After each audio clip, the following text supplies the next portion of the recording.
Uniform बनाई जाती है वो एक यूनिफॉर्मिटी को मेंटेन करने के लिए बनाई जाती है। स्कूलों में यूनिफॉर्म क्यों लगाई गई है?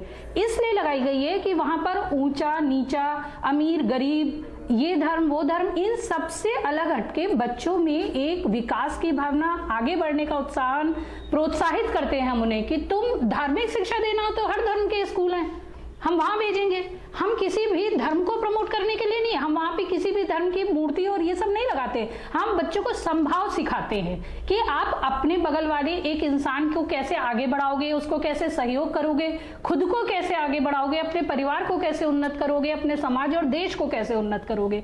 ना कि हम ये सिखाने के लिए वहां बैठे हैं कि आप फलाने धर्म की वेशभूषा धारण कीजिए या फलाने धर्म की वेशभूषा धारण कीजिए। वो सिर्फ एक मानक है कि एक बच्चा दूसरे बच्चे को किसी भी प्रति से, किसी भी भावना से नकारे नहीं, सबको समान भाव से देखा जाए। आप लोग खुद सोचिए कि अगर स्कूल में हिंदू मुस्लिम सिख ईसाई करके हम अध्यापक रखे या किसी भी धर्म की शिक्षा देने लगे, 6.5 घंटे का स्कूल होता है, किसी भी स्कूल का टाइमिंग आप उठा लिए, उस 6.5 घंटे में हम धर्म प्रति शिक्षा दें या हम उनको विषयों की सामाजिक शिक्षा दें। लेकिन एक ड्रेस कोड की बात थी, हमारा प्रथम कर्तव्य क्या है? शहजाद पूनावाला, अभी सईदा जी ये बोल रही है कि बात कर्नाटक तक नहीं रह गई, अब उन्होंने यूपी का कोई वीडियो दिखाया, वो बात कर रही है हिमाचल की, और वो इनडायरेक्टली ये कह रही है कि जहां जहां पर आपकी सरकारें हैं वहां पर अब आप हिजाब के आड़ में उसे रोकने की कोशिश कर रहे हैं। ऐसा है, सबसे पहले विपिन जी मैं आपको बता दूं कि ये मामला किसी के हिजाब पहनने नहीं पहनने का नहीं है। आज सईदा जी बैठी हैं, वो बुर्का पहन सकती है, अगर उनकी चॉइस है, उनको मस्जिद जाना है, कहीं पर भी जाना है, उनकी चॉइस है। परंतु हाँ, जिस क्लासरूम का जो नियम है वहां पर यूनिफॉर्म पहनना अनिवार्य है, वो क्लासरूम में तो यूनिफॉर्म पहनना ही होगा। जैसे कर्नाटक के मामले में 35 वर्षों तक कोई चलन नहीं था कि कोई क्लासरूम जब चल रही है, क्लासरूम के भीतर हिजाब पहनता हो। हाँ, स्कूल तक हिजाब पहनने की भी परमिशन थी और वो आज भी है, परंतु जिस प्रकार से इस पर राजनीति की गई, मैं आपको एक ही उदाहरण देना चाहता हूं। इसी प्रकार का रूल महाराष्ट्र की स्कूलों में आज भी है। आदित्य ठाकरे ने बयान दिया कि हमारी स्कूलों में और क्लासरूम में केवल यूनिफॉर्म चलेगा, हिजाब नहीं चलेगा। तब इनमें से एक भी व्यक्ति ने महाराष्ट्र को लेकर प्रदर्शन नहीं किया है।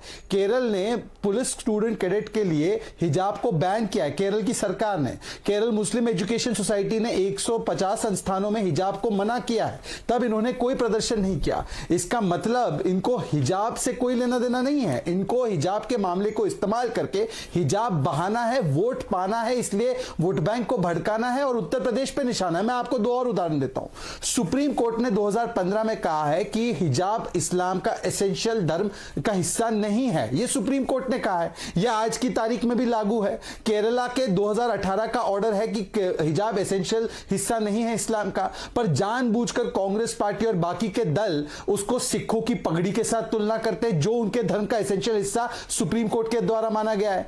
दूसरी बात, बार बार ये कहते हैं कि चॉइस का मामला, ये उनके व्यक्तिगत महिलाओं के चॉइस का मामला है। तो मैं आज यहां पर बैठी एक महिला है हमारी सईदा जी, उनसे पूछना चाहता हूं, अगर मदरसे में जो स्कूल की तरफ फंडेड है, एजुकेशन की तरफ फंडेड है स्टेट के द्वारा, अगर मदरसे में कोई लड़की कहे कि मुझे मदरसे का ड्रेस कोड नहीं पहनना, मुझे जीन्स पहननी है और मुझे जाना है, क्या उनके चॉइस का अधिकार का वो सम्मान करेंगी? जब सुप्रीम कोर्ट ने कहा कि 3 तलाक के खिलाफ एक कानून का विकल्प महिलाओं के पास होना चाहिए, क्या एमआईएम ने इस कानून के विकल्प का समर्थन किया? संविधान और सुप्रीम कोर्ट ने इसको दिया था। जब शाहबानू में मेंटेनेंस का विकल्प एक महिला को दिया गया, सुप्रीम कोर्ट ने संविधान के तहत दिया था, तो कट्टरपंथी उसके खिलाफ होगा और कांग्रेस पार्टी ने उस कानून को ओवरटर्न करने का काम किया था, तब इन्होंने क्यों नहीं समर्थन किया था? ये तो संविधान के तहत दिया गया विकल्प का मामला था। चौथी बात, मैं इनसे पूछना चाहता हूं, इस्लाम में जैसे यहां पर शेरवानी जी ने बताया, हिजाब का जो जिक्र है वो जिक्र कपड़ों के लिहाज से है ही नहीं, वो धार्मिक जिक्र है ही नहीं, वो सांस्कृतिक और एक व्यक्तिगत अवधारणा है, और वो भी शर्म, विनय, विनम्रता, ये सारी बातें हैं उसमें, उस प्रकार की अवधारणा है। परंतु मैं